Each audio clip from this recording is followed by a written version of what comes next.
Thus far in our discussion on glucose metabolism, we focus primarily on anaerobic processes such as glycolysis, gluconeogenesis, and lactic acid fermentation. Now, glycolysis, as we discussed, is basically a 10-step process that takes place within the cytoplasm of our cell. And the glucose is transformed into 2-pyruvate molecules. Now, to simplify things, I've only included a single pyruvate molecule, but if you want, you can multiply all these values by 2 to get the net result. Now, in the process of glycolysis, we also produce 2 ATP molecules. And these 2 ATP molecules can be used by other processes of the cell that actually require energy.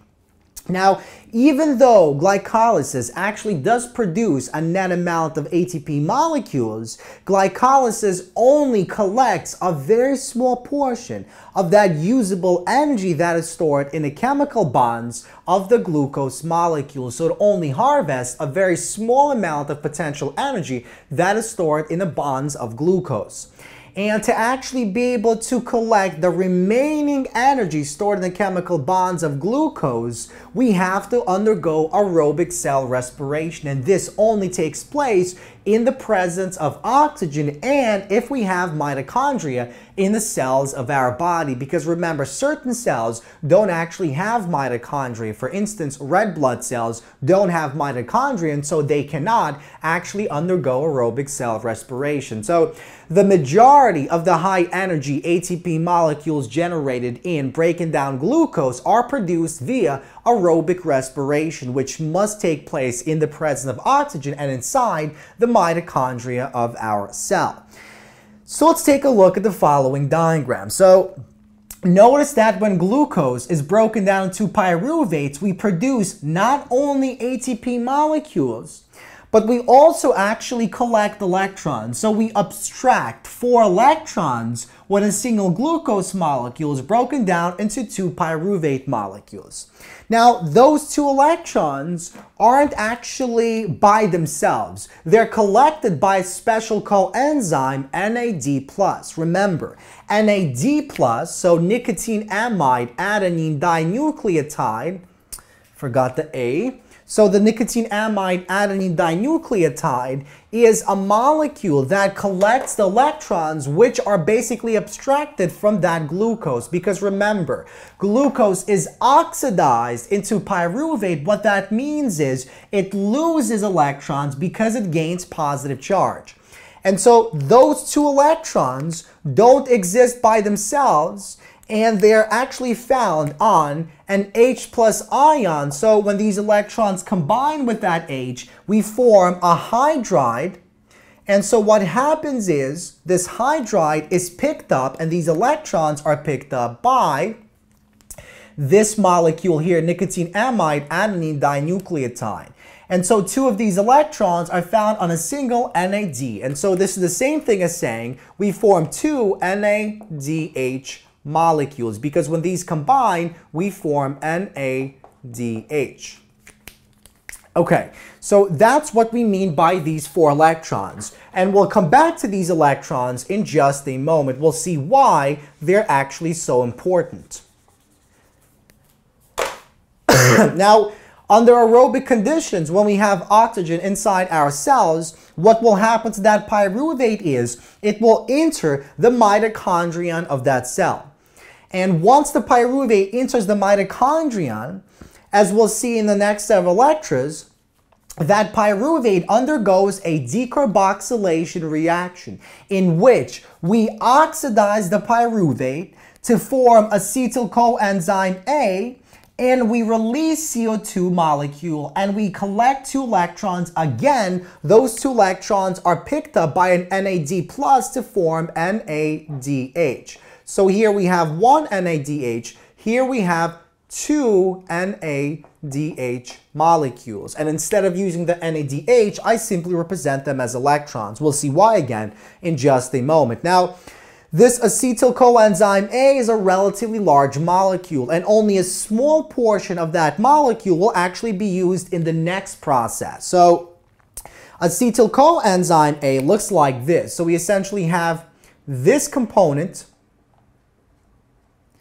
And then the remaining portion, which is a big portion, I'm not going to draw it on the board, but this is basically the portion that will go into this next process known as the citric acid cycle. So acetyl coenzyme A donates a portion of itself to the next process, which consists of a series of oxidation reduction reactions that we collectively know as the citric acid cycle. Now, we also sometimes call it the Krebs cycle or the TCA cycle, where TCA stands for tricarboxylic acid, because as we'll see in just a moment, tricarboxylic acid, TCA, is actually an intermediate of the citric acid cycle. Now, every time one cycle of the citric acid cycle actually takes place, what happens is 2 carbon dioxide molecules are produced, a GTP molecule is produced, and 8 electrons are collected via the oxidation reduction reactions. Now, 6 of these electrons are picked up by 3 of these NAD plus molecules. So we have 3 NAD plus pick up 3 of these hydride ions to form 3 NADHs. But 2 of these electrons are picked up by another important carrier found in our body known as flavin adenine dinucleotide. So we have FAD that picks up 2 of these H ions that each contain 1 electron each. And so we form, when this happens, we form NFADH2 because each of these H's contains some electrons, and that gives a total of 2 electrons. And so 3 of these are NADHs, and 1 of them is FADH2, as we'll see in this discussion here. Now, this is what we form when a single pyruvate is broken down, but actually we have 2 of these, so we have to multiply all this by 2. So the net result of the citric acid cycle is we form 4 CO2s, 16 electrons, and 2 GTP molecules. Now, what exactly is the function of the citric acid cycle? Why does it actually take place? So what is it? Well, the citric acid cycle is the center of glucose metabolism. This is where all these fuel molecules actually meet up to then go on and form the ATP molecules. So things like amino acids and fatty acids, they ultimately enter the citric acid cycle, or more specifically aerobic cellular respiration, as acetyl coenzyme A. Some amino acids can actually enter as intermediates of the citric acid cycle. And the citric acid cycle has other important functions as well. It also actually gives us those intermediate molecules, the building block molecules, such as oxaloacetate molecules that we use to form many building blocks. So things like nitrogenous nucleotide bases, amino acids, glucose molecules, because we have the oxaloacetate in the citric acid cycle that we can use to form glucose via gluconeogenesis. We also form things like porphyrin molecules. Remember that porphyrin is the organic carbon-based component of heme groups used by things like hemoglobin proteins and myoglobin proteins. So the citric acid cycle is a very important cycle. It's the center of aerobic cellular respiration of glucose metabolism. So the citric acid cycle functions to provide a means by which any fuel molecule. So what is a fuel molecule? Well, a fuel molecule is a molecule that contains carbon atoms and can be oxidized to obtain these electrons, which then can be used, as we'll see in just a moment, to form ATP molecules. Now, the citric acid cycle also functions to provide the building blocks needed to form biological molecules, such as nucleotide bases, amino acids, glucose molecules, porphyrin molecules, and so forth. And we'll discuss all this in much more detail in lectures to come. But let's actually generalize what the steps of the citric acid cycle actually are. So, the acetyl coenzyme A donates a small component of that molecule, a 2-carbon component, the acetyl group, into the citric acid cycle, and this is what is shown here. Now, once this goes into the citric acid cycle, it combines with a 4-carbon molecule called oxaloacetate. And this is the same oxaloacetate that is formed in the process of gluconeogenesis. So we can see that the oxaloacetate formed in a citric acid cycle can be used by gluconeogenesis to actually form glucose molecules. So in step number 1, the 2-carbon acetyl group of acetyl coenzyme A is combined with the 4-carbon oxaloacetate to form this 6-carbon molecule known as the tricarboxylic acid. And that's why sometimes we call it the tricarboxylic acid cycle, TCA cycle.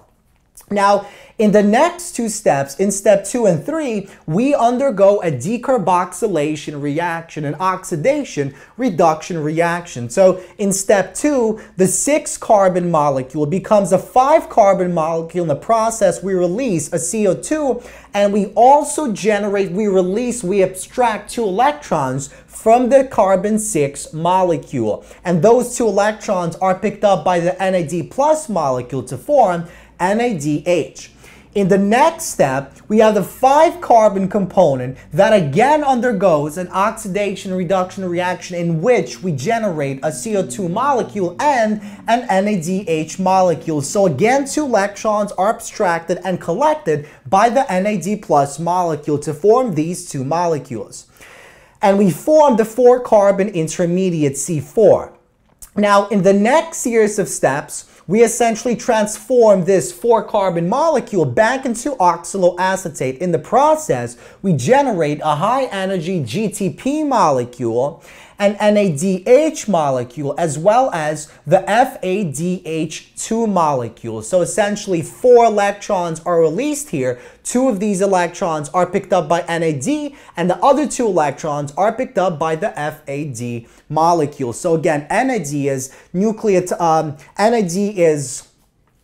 nicotine amide dinucleotide, nicotine amide adenine dinucleotide, and FAD is flavin adenine dinucleotide. And so because this takes place twice, because we have 2 pyruvate molecules entering the mitochondria, we produce 2, 4, 6 NADHs, 2 FADH2s, and 2 GTP molecules. And we also form 2 and 2, so 4 CO2 molecules. Now, notice that we said that the citric acid cycle actually used to generate the high energy electrons. Notice that the cycle doesn't actually itself generate any ATP molecules, although we do generate a total of 2 GTP molecules every time 2 pyruvate molecules go into the citric acid cycle. We don't actually generate any ATP molecules. So why is that?